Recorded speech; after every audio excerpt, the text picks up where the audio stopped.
Moves by Edna Baroka. It was this game against the College of Charleston earlier in the year that she had her breakout performance, scoring 14 points and having 14 rebounds. So far, leading scorers for tonight is Alyssa Fry with 11 and Annie Payton with 10. And Jasmine Carter in for Michaela Hopkins.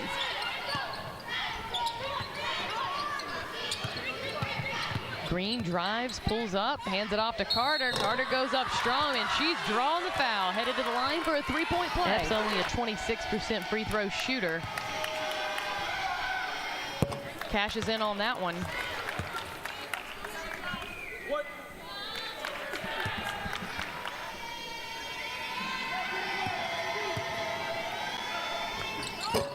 And gets both of those to go.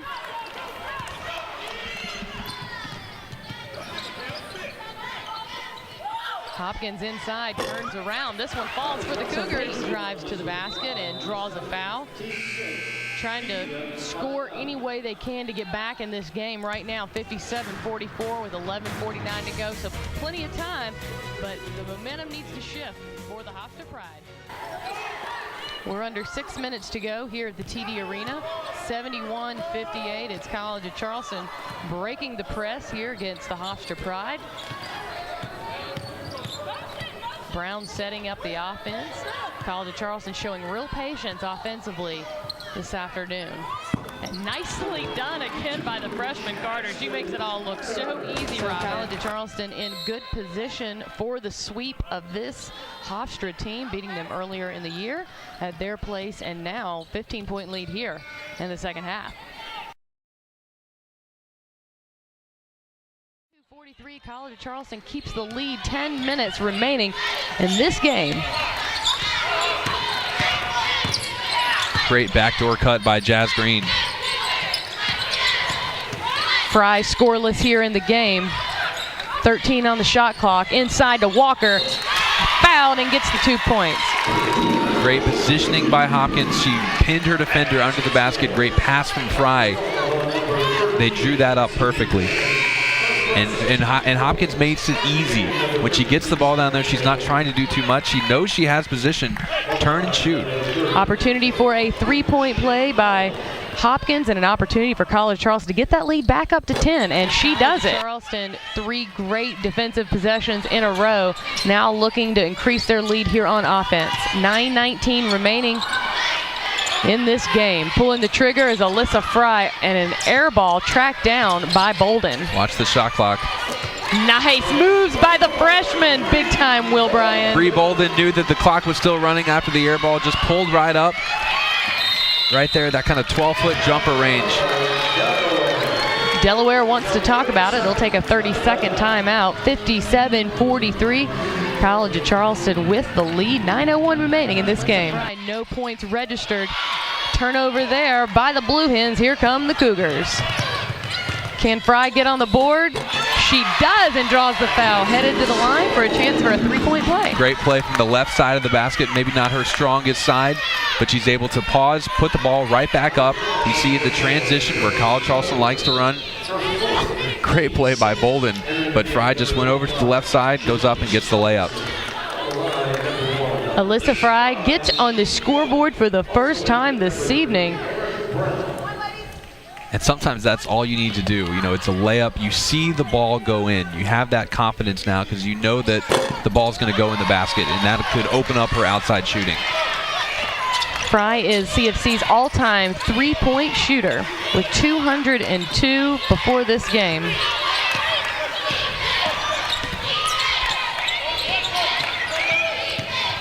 So just in the last minute, College of Charleston on an 8-0 run. A quick whistle there called on Hopkins.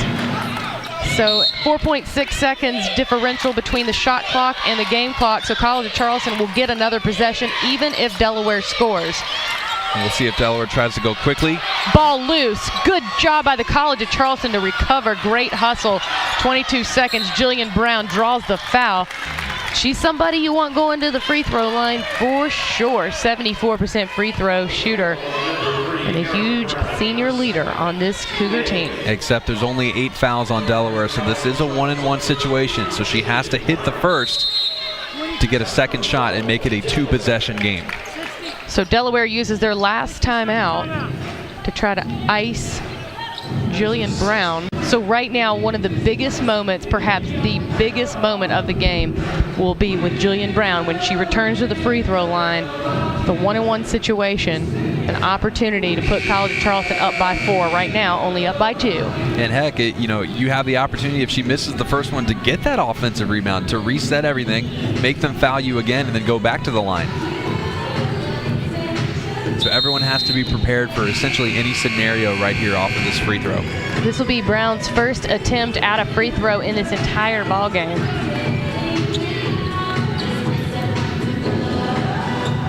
She's a 74% shooter, but it's always tough to get that first one. 1-1.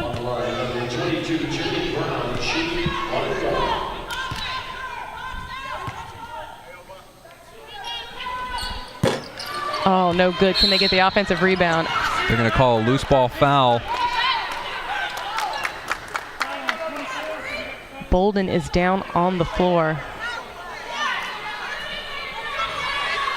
Refs are discussing right now who the loose ball foul is going to be on. I think it's going to be on College Charleston's Bree Bolden, who's still on the ground. She kind of slid into the chairs here along the sideline. Buchanan on the line for 2 big shots. Tough play going against the Cougars right there. And she sinks the first one. And even tougher that, not to harp on the refs missing that, but they also didn't miss that no time came off the clock. That ball was touched. There should have been time that went off the clock, and the refs never went over to look at that. So it should be down to about 17 seconds, and the refs can change that, and they didn't. We have a tied ball game, 66 apiece, 18 seconds left. It's Delaware that knows how to win. 3 times they've been in a row to the NCAA tournament. What happens here? Tolbert, jumper, floater in the lane. Will it bounce in? Yes, it does. College of Charleston up by 2. 4.3 seconds. Time's running off the clock. Floater. And College of Charleston gets a huge win. The first meeting between these two teams, Will. Don't forget Tolbert, out of bounds. Here comes Jillian Brown, the College of Charleston's all-time assist leader. Fry pulls up again. She's not shy. This time gets her own miss. Aggressive dish off to Carter, and 2 more points for the Cougars. I like when players will follow their shots. No one knows better on the floor where that rebound's going to come off of than the shooter. She does a great job not only of finding the rebound, but getting it to her teammates. Jackson running point for the Pride. Off the rim, no good, into the hands of Cheryl, who just came into the game for the Pride. College of Charleston pushing the press. Tolbert pulls up short off the front of the rim. Jackson slows down the offensive pace. Krista Kilburn-Stavesky said that she wants to try to control the tempo, control the aspects of the game they can. And again, another turnover by Hofstra. Got a sub in the game. Alo Edeferoka coming back in. She's the size on the interior for Hofstra, and a player that Natasha Adair for College of Charleston said, we've got to limit her touches. Catch and shoot. There she goes. The rim just gets bigger and bigger for Alyssa Fry when she has that confidence, certainly early here in the first half. And just recently, she set the Division I single game scoring record for the College of Charleston in their Division I era with 34 points, and off to the races again. A steal from Brianna Bolden. A great no-look pass, but Tolbert can't convert on the other end. But what they can do, track down that offensive rebound, Muller. Boom, there she goes. She's on fire early on. Well, it's Hofstra with the fresh legs. They had their Thursday game canceled, didn't play, and took the day off, and now they're in Charleston. So they're the ones that have had that rest. Well, sometimes you take a day off, you get out of the rhythm of a game, and that can cause a little disruption in your overall psyche. 11 to shoot. Carter, no good. Tolbert on the push. She is the one who drives the bus, according to Coach Natasha Adair. how she goes, the team goes. And if she's on the push, if she's mentally in the ball game, they usually play pretty well. Nice rebound by Carter. Back out top, swinging it around, and here she goes again. Fry this time can't connect. The whistle, it's going to stay with the Cougars. I'm talking to Natasha Adair this morning. She said, we want to get the 50-50 balls, the hustle points. Those are the things we can control. And we want to identify the aspects of the game that are within our control, excel at that, and not worry about the shots that somebody can make with a defender in their face. And that speaks to the film session yesterday. And then you look at turnovers there. Those are things that you can control as a team. That's right. That's protecting the basketball.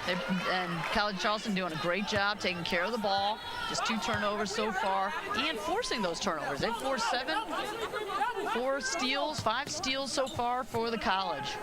You know, you're talking about yesterday in that film session. It was some tough love, but you know, you got to have that sometime. And you said you talked about February being that tough time of the month that can really set you apart. It's a grind, and those teams that can grind it out best are usually the most successful come March, not only in the conference tournament, but postseason. 12:37 remaining in the first half. College of Charleston with a 7-point lead. Onyuku has the green light, gets it to go. And she is an outstanding shooter in her whole right.